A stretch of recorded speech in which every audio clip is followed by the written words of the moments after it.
most critical dimension of education process, it focuses not only on identifying how many of the predefined education aims goals have been achieved, but also works as feedback mechanism that educators should use to enhance their teaching practices. So, assessment, this is the very important in education. Kasi without assessment, hindi tayo mag-guide kung ano yung ginagawa natin sa class. Gets me, guys? And learning can be briefly stated as charge in learners' behaviors towards an improved level resulting from one's experience and interaction with his environment. Nakakaloob na dito yung old habits and new habits. Nung senior high school tayo, syempre parang hindi pa tayo very devoted sa education. Like, pabaya pa tayo, then nag-college kayo, we grow now. Like, parang mas interesado na tayo sa education. And that is learning. For measurement naman, as the process of determining the quantity of achievement of learners by means of appropriate measuring instruments, and measuring will often utilize some standard instrument to assign numerical traits such as achievements, interest, attitude, aptitude, intelligence, and performance.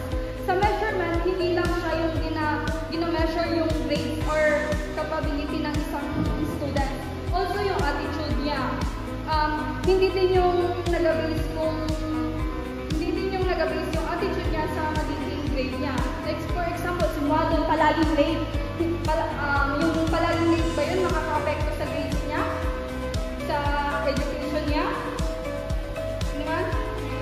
Yes? Yes or no? Yes or no? No. Kasi nga, hindi natin ma-judge kahit late siya, kung may alam siya, marami siyang masasagot, may grade siya. Kaysa naman si Saptula na palagi siyang present, pero palagi naman siyang wala sa kanyang sarili, nawawala siya. So, it affects her education, right? Right. Right. Evaluation naman is the process of making judgment based on standards and evidences derived from measurement.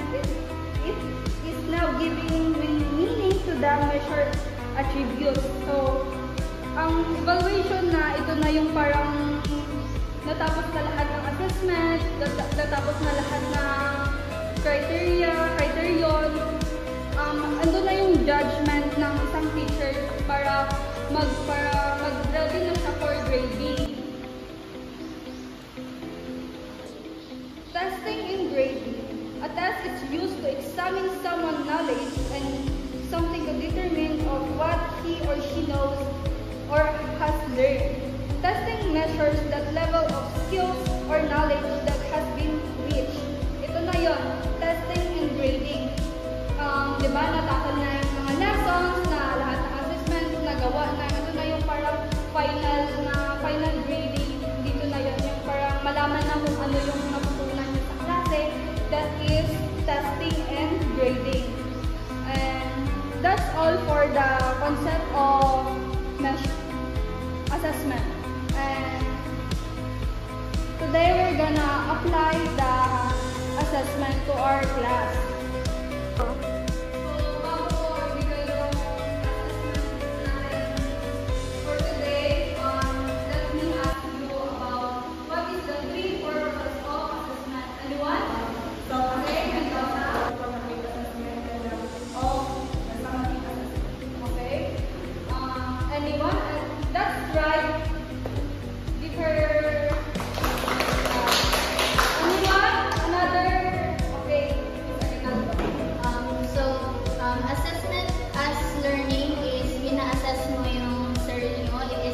Self-monitoring, or it is self-regulate. And assessment of learning is a summative assessment, which means ginaconduct ito at the end of the chapter, like for example midterm exams or final exams. And while the assessment for learning is affirmative. It is a formative assessment, so which means nag-assess ka or nag-conduct ka ng test at the end of the lesson. Yes, that's right. Okay. Bibigyan ko na sa inyo yung assignment niyo for this topic.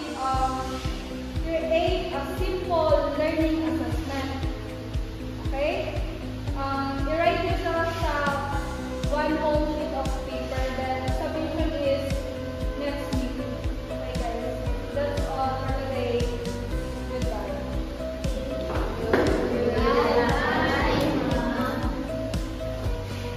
Assessment and learning plays a crucial role in the educational process by providing insights into students' understanding and progress. It helps educators identify areas where students excel or need improvement, thereby enabling target support and enhancing the learning experience. By understanding various assessment concepts such as formative and summative assessment, educators can effectively measure